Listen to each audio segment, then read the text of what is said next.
We're here. It is Edwin here. I want us to look at our knowledge as human beings. We have been gifted with one of the greatest wonder of all time, which is the brain, a machine of great possibilities and, of course, endless creations. A machine that doesn't stop working even when it is expected to. The human brain is capable of generating thoughts about anything, even in sleep or even stupor. Every brain on Earth is actively generating strings of thought about different things, and that's the beauty of diversity. But that is before you meet the elephant in the room.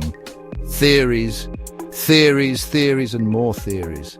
Our thinking today is not as wild as designed, but has been limited to particular angles and approaches by what we may call calculated generalizations about things.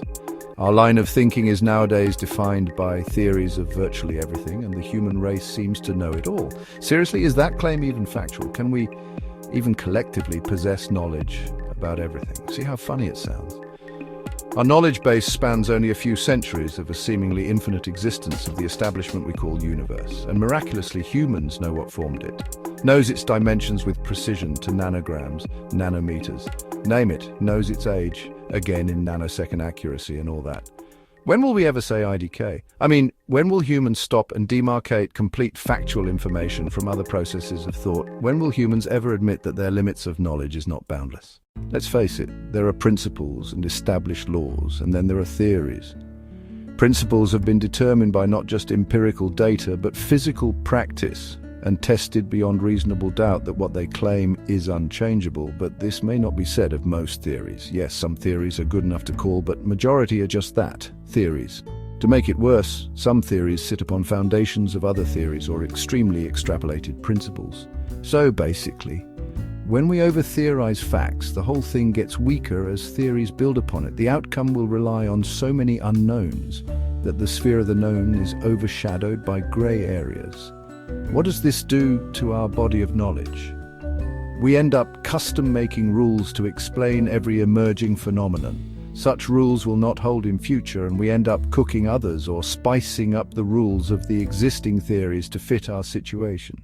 This process, if repeated on a large scale, will eventually render our body of knowledge unusable or at best unstable.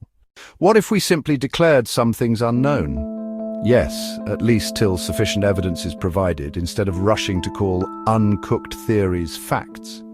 Theoretical research is vital and its role is critical in our age, but it has to be contained within some limits of a kind. You know, the human brain is funny in the way it functions sometimes.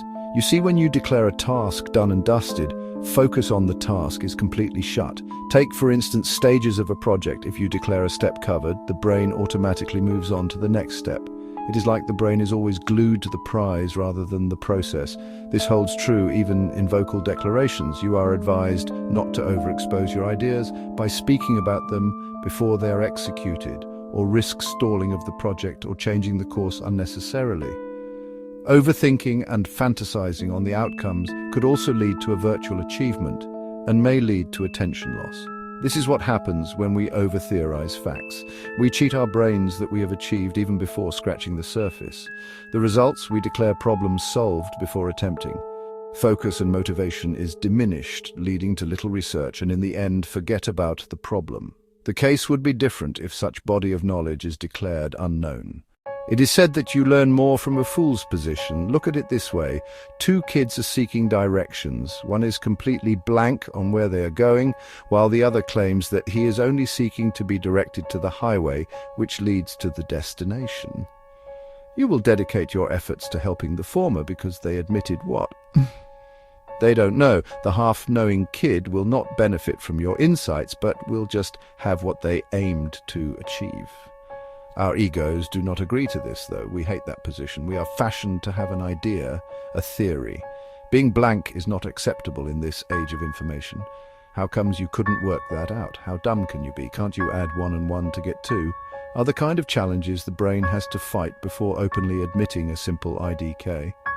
Ancient times saw the human brain function freely, and from the perspective of the unknown, with, of course, rewarding outcomes. Inventions were everywhere, and it is even more satisfying to learn that most of the inventions were actually accidental.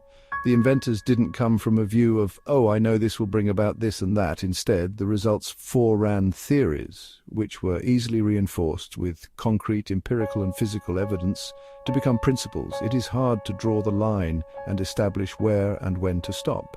But the claim that everything observable is known is a self-defeating concept and a very unfortunate gate to natural progression of knowledge. We should reward proofs rather than imagination. As I said, we are designed to imagine, but then it is only logical to solidify an idea with proof before building any other processes upon it. I rest my case. Like, share and subscribe to Half Full.